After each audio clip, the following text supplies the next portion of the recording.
Rachel Craft, welcome to the Rocky Mountain Writer Podcast. Hi, Mark. It's great to be here. Great to have you on. We've got kind of a little bit different topic, a little bit of more of an unusual journey, writer's journey than we sometimes get. And I so appreciate your reaching out and suggesting it. Um, and you and I have known each other off and on here and there for quite a while, but Yeah. yeah. Some folks may not be familiar with you. You've been around Rocky Mountain fiction writers for quite a while, right? Yeah, I think my first conference was 2015, and I joined shortly after that, but I've been more or less involved in different roles and definitely a little less involved since the pandemic. So trying Yeah. to get back into my tribe a little bit. Yeah. Well, before we sort of talk about some of the choices you've made lately, which I think are really interesting around your writing career and some of your writing adventures, so to speak, just tell us what you're interested in. What drew you into writing to begin with? What is it about it Hmm. pulled you in? Well, I guess I've always written to an extent, like even when I was a kid, did a lot of like fantasy, sci-fi type stuff, and then um, as an adult started to seriously pursue publication. This was about 10 years ago, right around the time I started getting involved in RMFW. But I kind of focus on kid lit for the most part, like middle grade and YA stuff, and mostly in the speculative areas. So fantasy, sci-fi, horror, like anything kind of weird. That's my favorite stuff to write. But lately I've been trying to branch out a little and write some short stories more for adults. So trying some new things. But that's kind of my specialty. And tell us about some of the publication credits you've had. You've had some short stories placed. Yeah, I've actually been publishing short stories off and on since maybe I think my first one was like 2016. That was really exciting and gotten a few more since then. I've had some children's stories in fairly widespread children's magazines like Cricket and Spider. And then also because I have an engineering background, I've published some nonfiction articles for kids in like STEM magazines. And then I've been published in a few anthologies for kids and adults, including a few of the RMFW anthologies, which has been really cool. I think that's my favorite element of RMFW so far is the anthology project. It's just a really great way to get exposure and meet other writers. And I've had stories in maybe three of those, but then I was also a co-editor for Wild, which was the 2020 anthology, and that was such a cool experience. Like, seeing the whole process from the editor's side and Right. getting to work with other authors on their projects and help make their stories even better, but still their stories. Like, I learned so much from that experience. So I've always been very interested in the anthology. Um, yeah, and then I've had short stories published in a few other online publications mostly. Yeah. How about any book length projects that, No, yeah. sadly, I am still a pre-published novel writer. Um, I've always wanted to go the traditional route, and I've been querying for the last few years. Well, off and on, I guess I queried my last book for a couple of years and got very close to finding an agent, but just never found the right fit. And then the last few years, I've been working on my newest book, which I'm querying now. So maybe someday. But I'm also starting to look into self-publishing because it's you just get tired of having all these projects and having no one to read them, and I just want to get my words out in the world. Yep. Yep. Well, it's a big choice. And I just started a series of blog posts for RMFW about going traditional and sticking with that mindset. And I do think, and I completely get the draw to independent publishing in terms of starting to get feedback, starting to have readers, starting to get reviews, starting to find your audience and build your audience. That's so incredibly important. And yet I also think there's something to be said for sticking with the traditional approach and, getting that, not that validation, but I think getting that teamwork behind you at the end of the day where you Yeah. really have a team behind you and you don't have to design the cover or do the editing yourself or anything. You've got a whole team of professionals who are already part of the process and have helped writers. And then all you have to do is work on the words. And, of course, you have to do some marketing, but Yeah. it's a I'm tough choice. definitely feeling the struggle right now. Like, Yeah. it's a tough choice because I am not as drawn to the business of it as much or the marketing. So I feel like I wouldn't be as good at self-publishing as some of the people I see, like especially in RMFW. We have some really impressive self-published authors who are producing a lot of work and running a business and dealing with marketing and book covers, and that is so cool, but I don't know if I have what it takes, you know? Yeah, and all that snazzy marketing energy that you have to put into social media and cleverness I and hate social media. I'm terrible at it. well then I think Ugh, you should stay traditional, Rachel Craft. And of yeah. course I shouldn't be the one doling out advice. I mean, I just think there's something about staying with that mindset or at least setting a goal of a couple of years and saying I'm going to keep because once you do open that door, it can be really gratifying. Yeah. And anyway, Yeah, I'm sure if I ever get there, and yeah, I'm not gonna give up the dream. I think if I did self-publish, I would hope to someday go like the hybrid route and have some of both.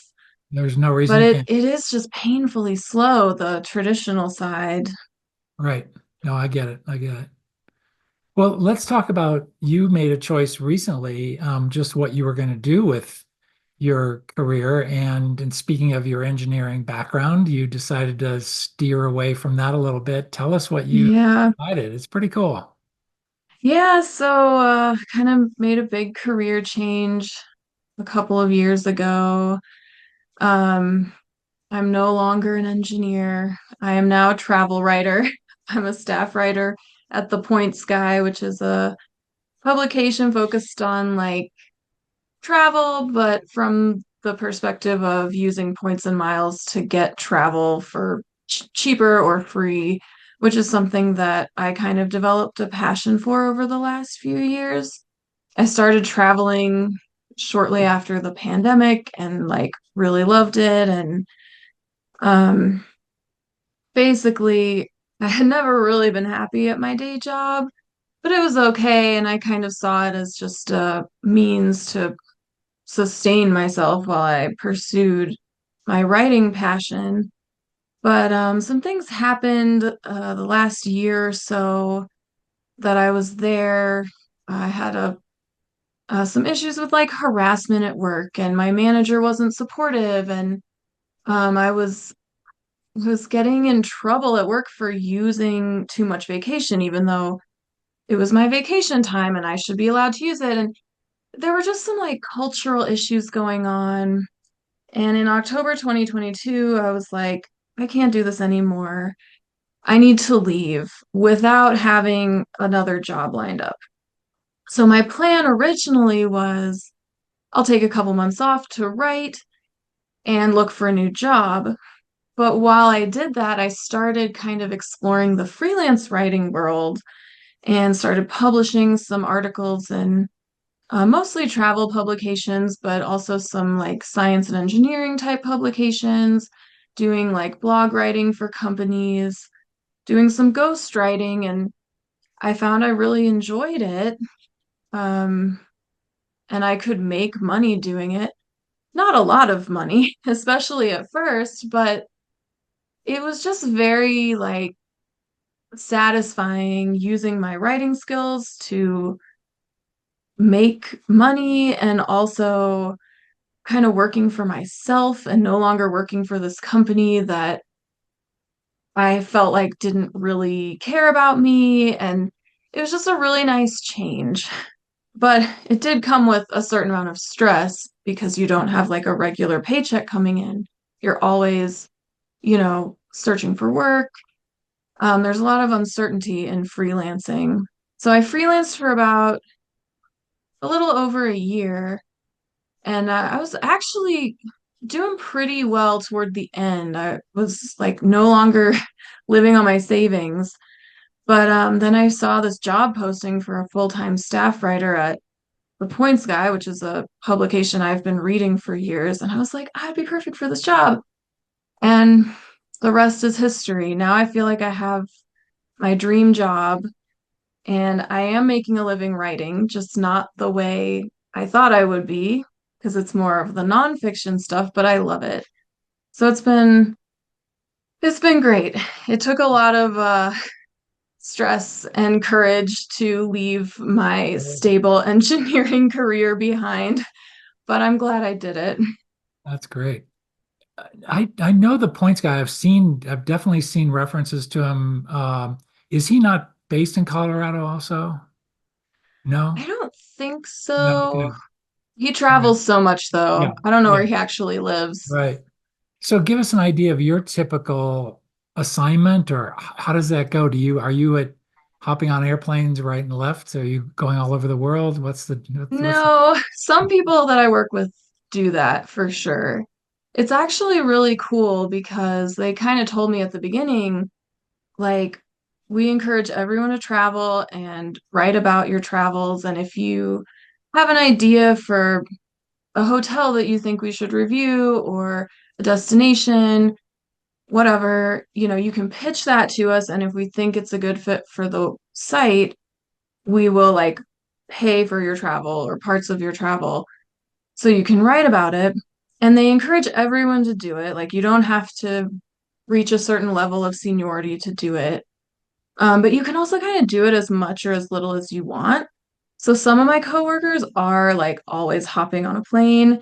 They are never in the same place at once.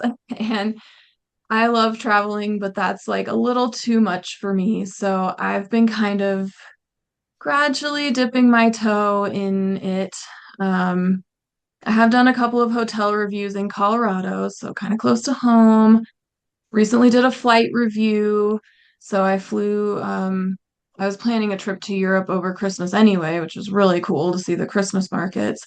But I got my work to cover my trip, my flight home, and then I'm writing an article about the flight experience and the train that I took. So it's been really cool, but not too busy yet. Yeah. What towns did you hit in for the Christmas markets? We went to Prague and Brussels, and we Wow. mostly chose those because we could find like cheap flights there using points. And then we really wanted to take a train. We've been wanting to do like an overnight train. So we did. We found a train where you can spend the night on the train and you go from Prague to Brussels. So that was a really cool experience. Nice. So you're not traveling alone. No, I'm with my husband. Yeah, yeah. Well, that makes Yeah, we have a shared love of travel. that's great. That's great. All right, this is so far away from writing fiction and all that stuff, but I've got to ask you. Um, all right, I'm your basic idiot when it comes to points and miles and using those. I have a credit card. I've had it for years and years, and it builds up tons of what I think are tons of miles every year. But I don't really focus on, different airlines plans. Yes, I have a few of the airlines points plans. What are the basic tips and things that you tell travelers to do to maximize the use of these bonus programs that are out there? Are most people not taking advantage of all the different mileage bonus programs that are out there? Are they with the wrong ones? How do you know if you're with a credit card company that isn't giving you the maximum return. Yeah. I mean, obviously, it depends a lot on the person. Everyone's different. But I'd say if you don't find yourself using the points and miles you have, then you may be with the wrong one because you should find one that you can use. And some credit cards give you points and miles that you can use for travel, but others give you like cash back, which if you don't travel a lot, that's a lot more useful. So, I mean, it just depends, but if you have any specific thoughts, I'd be happy to give you some advice All later. right. I mean, offline, in other words. Yeah, that's great. So, and obviously, we can send people to check out the Points Guy website, things like that. Yeah. Yep. Yeah, sure. It's a great site. I mean, before I started writing for them, I read the site for years, and that was how I got into points and miles. I feel like it's very accessible because the points and miles world, it's interesting because I see a lot in common between some of the points and miles experts that I talk to and like the engineers that I used to work with. Like they are so smart and they know so much about this industry. They almost have trouble articulating it for like newer people like me because they don't know like what wavelength we're on. So when I was first learning about points and miles, I felt like some of the other publications I kind of dabbled in were like not very accessible to newbies, but the points guy I think does a pretty good job of reaching out to newer people and getting newer people excited about points and miles, but then also providing content for more experienced people. So, what have you found around how this redirection of your professional career has impacted your creative side?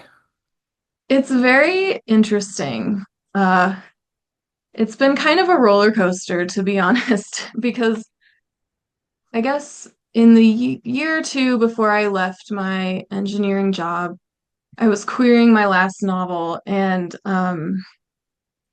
I got really depressed when it didn't go well. It went pretty well to the point where like I almost got an agent a couple of times and then like the stars just wouldn't align, the timing was never right.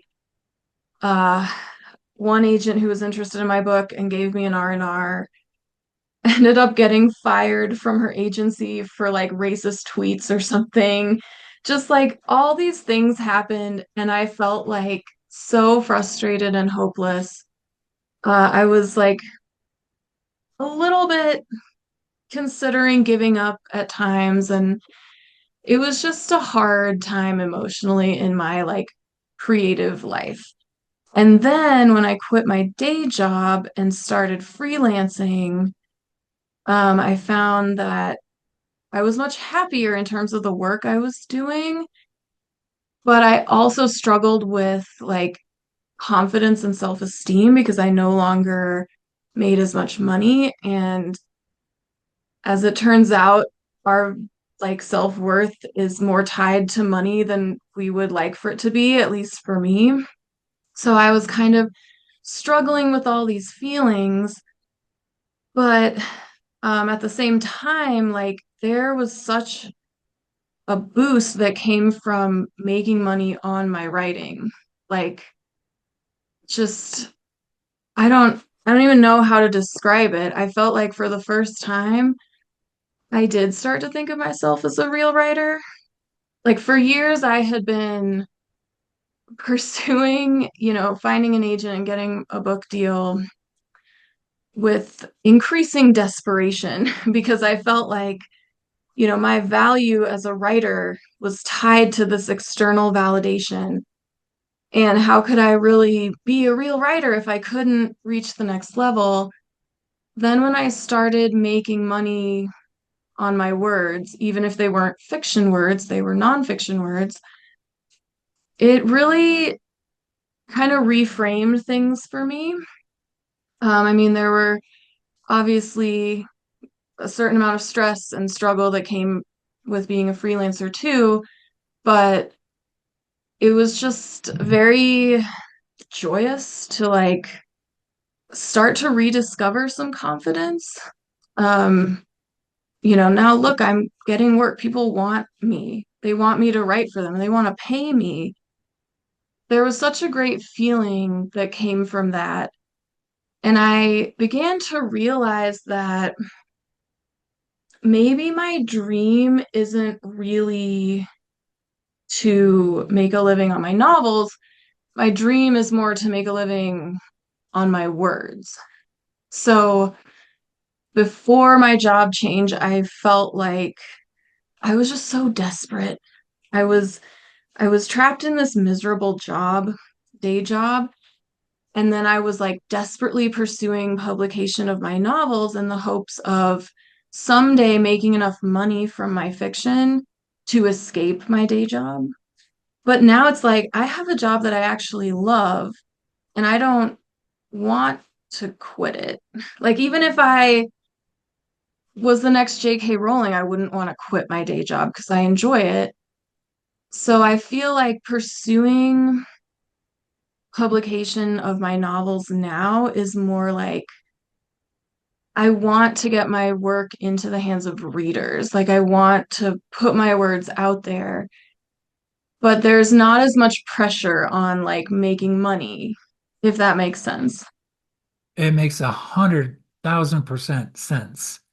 And I also think in such a positive way that the lack of friction, tension, just sheer misery at work, the fact that that's evaporated, I think will change how you view your creative time and will create a sense of ease and maybe improved, not that the quality of the creativity wasn't there, but just the approach, the when you reach out to the writing community, whether it's agents or publishers or friends or anybody, it's then about the story. It's about making the story better, about making the short story work be more effective as itself, make the novel more effective as itself, and just I just think there's such a powerful connection between the headspace you walk around with the rest of the day and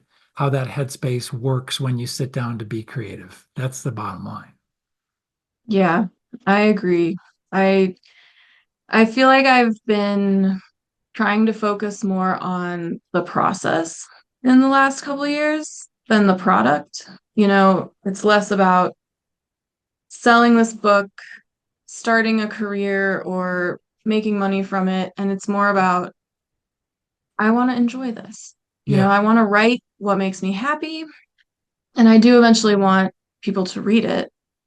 But I've been refocusing on making myself happy, and less on trying to make my day job less miserable. So Yeah. it's overall been a very positive experience. And I also think that my whole experience with freelancing and now staff writing, I've learned a lot more about fiction writing than I thought I would from writing nonfiction. Like, I never, for years when I was an engineer and I was just writing fiction on the side, I didn't feel as interested in nonfiction. I didn't really feel drawn to it. It didn't seem very creative to me.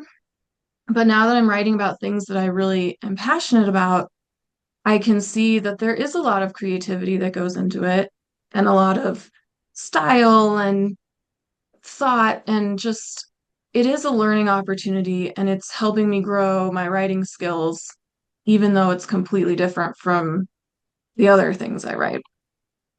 Can you be specific about any particular aspect of your fiction writing that's improved as a result of writing this new kind of nonfiction? Is it around clarity? Is it around um, just structure? Is it around knowing beginning, middles, and ends? Because even a nonfiction magazine piece, I still write nonfiction for various folks too. You still need to come at it in terms of taking the reader on a little journey, in terms of giving them an entry point, getting through the substance of the information you're going to impart, and then finding a way to wrap it up. Um, Totally. yeah. Yeah, I feel like um, all of those elements are somewhat applicable to fiction and nonfiction.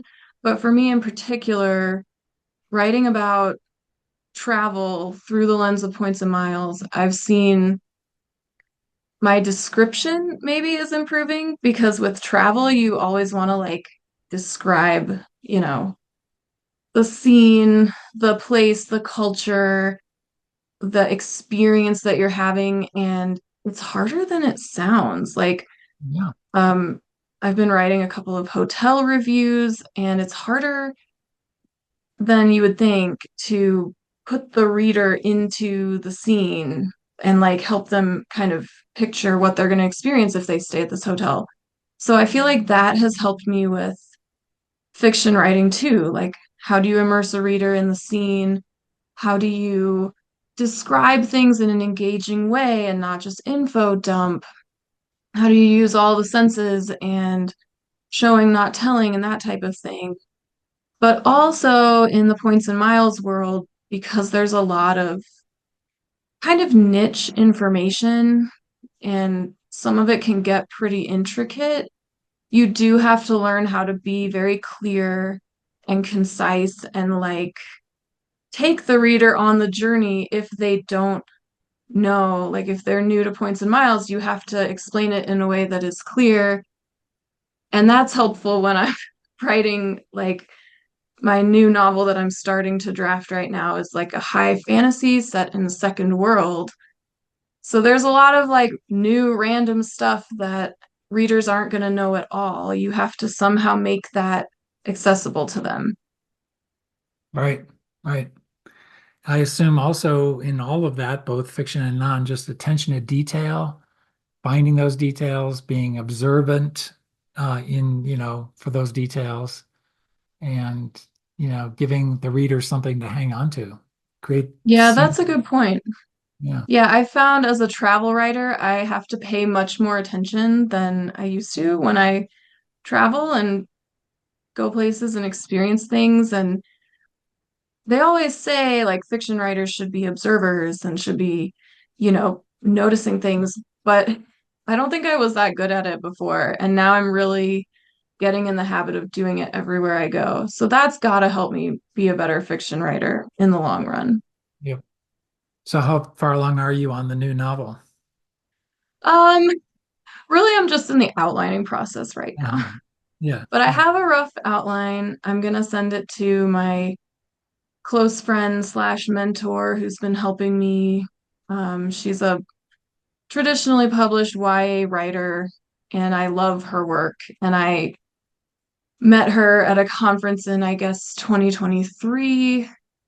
And she has just been a gem. And she's helping me with the querying process, which is slow and painful as usual. And I'm trying to just let that go and focus on the joy of writing something new and discovering a new world.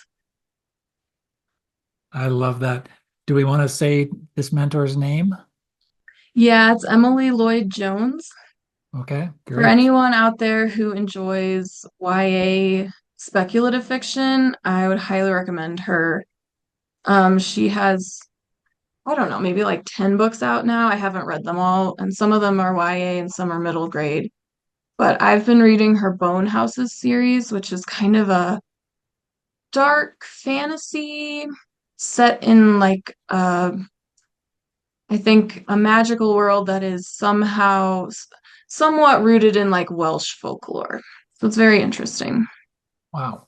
And I mean, it's just what do you think of her offering to, I don't know if this is an official mentor-mentee relationship, but I mean, it's so generous of her to, I know. She's the best. I I like hope she sees this, but I'm also afraid she'll see this because then she'll know like how much of a fangirl I am. But I met her at this conference. It's the Mendocino Coast Writers Conference in Northern California. I went while I was a freelancer and I had no money, and I applied for some scholarships to different conferences, and this is the one that I got. So that was the only reason I was able to go, and it was an amazing conference. Like just unlike any conference I've ever experienced. Because like RMFW and like Pikes Peak Writers, I've been to those several times, and those are great, but they're very big and they're Mhm. very like broad. Yeah. And this conference was much more intimate, and you choose a class.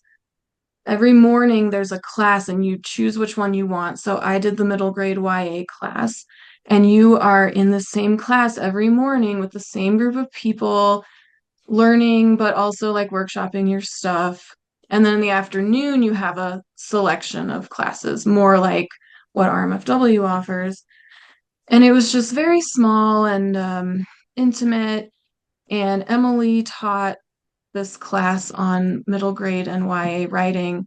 Specifically, it was about like harnessing fear in your writing, which was really fascinating because she talked about like horror and dark fantasy, which is kind of what she writes, but also how fear is applicable to any genre. Like you have to have fear no matter what, because characters' decisions are always going to be rooted in fear.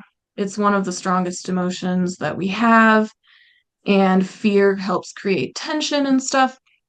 So that was really interesting. But we also workshopped like the opening pages of our novels, and I workshopped my last novel, which I'm querying now, which is very much like in the vein of what Emily writes, like very dark and creepy YA. And she, after the class, she came up to me and was like, "This is so good. This is like publishable. You should send me the whole thing and I can, give you some advice." So it was like a totally unofficial mentorship. And Wow, I Rachel. feel So, like the stars aligned for me to even meet her. well, and I get the feeling that, with that kind of support and that kind of honest critical eye from somebody who's already successful, it means that that's the right track for you. I just have a hunch. Yeah, you're probably right. And she's been so great. Like, she not only gave me feedback on my novel, and I, went through another round of revisions with her, and now she's helping me with querying, but she is like a window onto the world of traditional publishing and the children's market in particular. Because I feel like I've been to so many conferences and classes and, agents talking about what do agents look for, how to write a query letter, what happens when you get a book deal. And I have never learned most of the things that Emily has told me about the process and, how the industry works, how editors decide what to publish. Like it's fascinating for good and bad, because some of the things she tells me are like, wow, there's a dark side to the publishing industry too. Not dark, but like it's not as rosy as authors want to think, right? You think as soon as you get an agent or a book deal, things get easier, but they come with a lot more challenges too. And Emily has been a working fiction writer for like at least 10 years, but she's been full time for, I don't know, 5 or 7, like a good chunk of time. And it is hard from what she's told me, like she can make a living now with her books, but it's not the same as having a day job where you just get a salary check every 2 weeks. Like Right. it's kind of like freelancing. There are a lot of ups and downs and a lot of uncertainty, and it's nice. It's been nice seeing her experience and realizing that it is kind of just like another job, just like engineering or nonfiction writing or working the checkout counter at the grocery store. Like there are highs and lows. it is not all like rainbows and unicorns like I may have thought when I first started. I think that's exactly correct. Yep. Wow. Well, she sounds like a real gem, and I'm so happy for you in terms of that, having that Thank you. spirit guide behind you every. Yeah. So, Yeah, and I don't even like I am trying to focus less on, the goal of finding an agent and getting published and focusing more on like I have this great resource that I never had before. So many people don't get this lucky to find someone like Emily and just looking at it as a learning experience. And I feel like I've just grown so much as a writer in the year and a half that I've been working with her. So hopefully that'll continue into my new novel. yeah. Wow, fantastic. Well, as we wrap up, you've already got one very good name out there in terms of a recommendation for an author to read, but you also get one more crack if you wanted to recommend a book or another author, um, just to kind of pay it forward a little bit, somebody you really Hmm. admire or a book you admire. Let me think. I I don't do a great job of reading new books. I feel like I'm always a That's few okay. years behind, It can be and a lot of something. my favorite authors are quite a bit older. That's okay. Um, hmm. Let me think. I'm trying to remember like my favorite book from last year. Um, so Emily Lloyd Jones is one of my favorite YA authors, but one of my new favorite middle grade authors is it's either Devin or Darren Hicks, and he writes middle grade mysteries and thrillers. So the book of his that I have read is The Van Gogh Deception, and it's part of a series, so I'm looking forward to reading the next one. But it's like an art themed middle grade thriller where this Like, kid wakes up with amnesia in uh I forget what it's called, but it's like the really big art museum in Washington, D.C. And he has to go around like through the art finding art themed clues to his identity. And it wow, was great. So I'm excited to read the rest of that series. wow, very cool.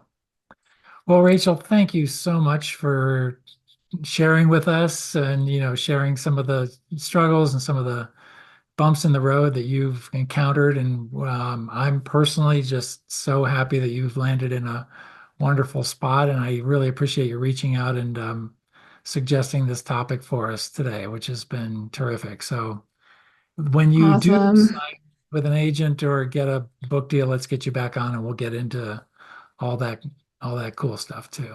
Yeah, someday. Someday it'll happen. But thank you for listening. It's always fun talking to fellow writers about all things related to writing.